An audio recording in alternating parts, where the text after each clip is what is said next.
Hi everyone, welcome to my series presenting a complete repertoire for black against first e4.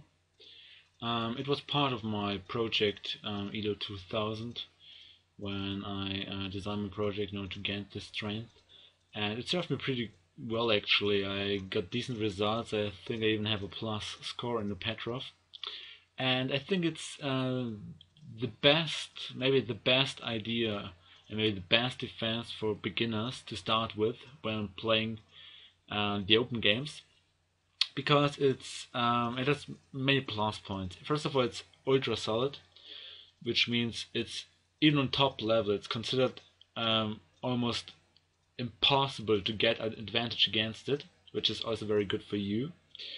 Secondly, it is an opening which arises already on move 2, which means you avoid all tricky sidelines and tricks or whatever by your opponent, which is also very good for you.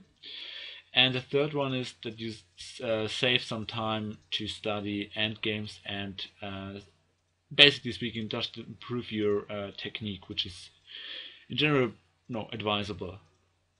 And in this very first clip, which is kind of an introduction to the Petrov, I would like to show you a brief overview of the theory of the so-called Steinitz Attack, which is characterized after e4, e5, knight f3, taking the pawn, and we Petrov players say, I don't care, I take your pawn instead. And now, in general, the game deviates in third move d4, which is the most direct approach, or go for knight takes e5, which will be covered in a separate clip.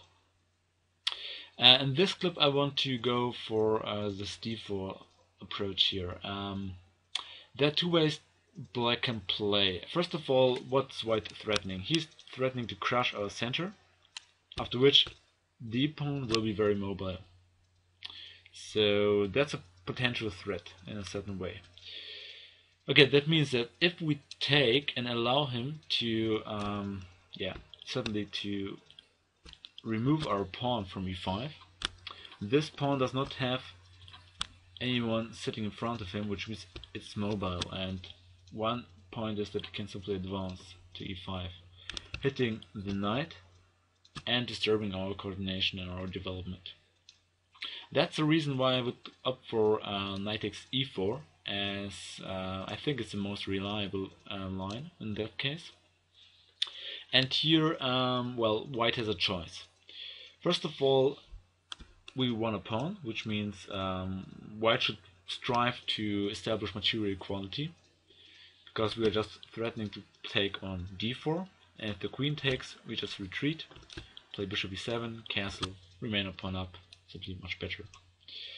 Okay, so white has certain options. First of all, it can take with knight on e5, which isn't encountered that often. After which you just play pawn to d5. Because one of the points of the Petrov is to establish firm control over e4, mainly with this knight standing on that square, and d5 serves pretty well there. Okay, the other option is to return to establish material equality by taking the pawn with the d pawn. This pawn, of course, is quite advanced and certainly limits our options. I mean, first of all, the knight cannot retreat to f6 or to d6. On c5, it might be a bit hitting thin air after b4, something like this, not always hitting this knight around. Of course, not immediately, but just after some preparatory move. And so this pawn might be a bit annoying for us. On the other hand, this pawn is far advanced, and I would, in such positions, I like to use the term semi-isolated, because this pawn, despite not being really isolated, because the pawn on f can usually protect it going to f4, and this takes time, and so for the time being this pawn needs piece protection, and thus I would like to call it isolated. But okay, we play d5 straight away, now getting our own grip on the center, and then try to play around this pawn with c5, knight c6, so already hitting this pawn here, and then something like queen c7 for example, and now this pawn will need protection almost forever. So the main line here is bishop d3. White uses the fact that our knight is hanging and first develops a piece. Our standard recipe, d5. And now there are two moves, d takes e5, after which we reach kind of a similar position we looked at right now, bishop e7. And one idea for white, for black, is to play knight c5 and hit this this bishop, after which our knight will relocate to e6, pushing c5, knight c6, and so on. So let me just show it with the red color. Go there, then push the pawn to c5, and the knight goes to c6. Always hitting this pawn, and maybe even bishop g4. Pinning the knight, so removing kind of one defender of the pawn on e5. Okay. The other option is to play knight takes e5, knight bd7, immediately hitting the knight because now this knight is pretty strong there, so we do best to remove it. And there are three moves now. Knight c3, after which we could just take on c3, damaging white's structure. After cancelling, we actually execute our plan, taking on e5, and if he takes, play knight c5, hitting the bishop, next playing bishop e6, cancel, and maybe later on trying to break up this pawn here with f6. Mostly after white played f4 in order to protect e5, because then the pawn on f4 is quite a weakness. Okay, and knight takes d7 as the main line here. Bishop takes d7, castle, and we place our bishop to d6. The reason being that if rook e1, in order to get this pin here, you might just cancel. If you don't cancel, play f5. If we play f5 here, it would be a tactical blunder because f3 actually exploits this pin, and we lose material. So we just cancel, and if white is so greedy and wants to take it, we might just play something like bishop f5 and obtain the advantage of the two bishops, and quite I would say lively piece play here, which is always pretty good. Okay. Thus after bishop d6, there are three main moves here: knight c3, queen h5, and c4.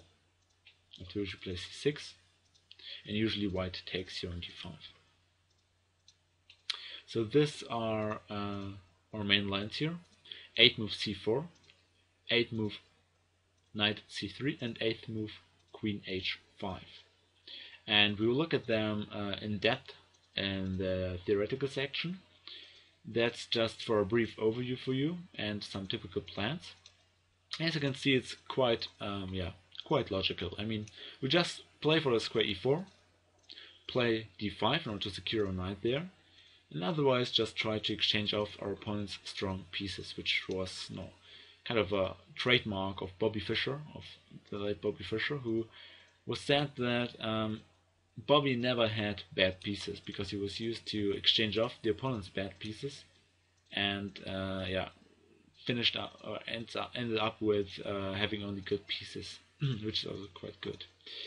So in that sense, we will stop this clip right now and move on to our first two theoretical sections, dealing with 8th move knight c3, where I would like to show you a game, and 8th move queen h5, to which I would also like to show you, just to cover this within one game. Should be enough. Before moving to 8c4, which will probably require a bit more extensive work. Okay, thanks for watching.